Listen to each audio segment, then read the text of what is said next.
మీ ప్రభుత్వం కూల్చివేతలేదు తప్ప కట్టుడున్నదా? హైదరాబాద్ లో హైడ్రా పేరిట పేదల ఇండ్లను విధ్వంసం చేస్తా ఉన్నారు.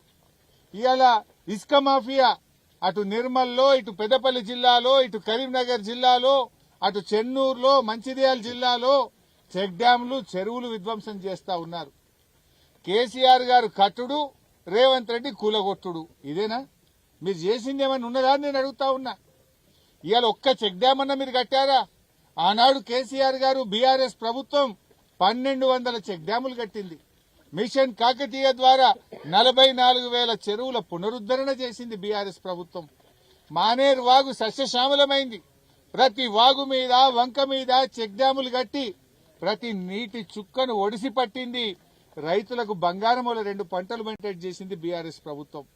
మీరేం చేస్తున్నారు? ఇసుక ఆగడాలు సాగడం లేదని, ఇసుక తీయడానికి చెక్ డ్యాములు అడ్డంకిగా ఉన్నాయని రాత్రికి రాత్రి గిలటిన్లు పెట్టి పేల్చేస్తారా? వాళ్ళని ఇప్పటి వరకు అరెస్టు చేయరా? హుసేన్ మియా వాగు మీద రైతులు వచ్చి వందలాది మంది రైతులు దరఖాస్తు ఇస్తే ఇప్పటికీ కేసు కాదు.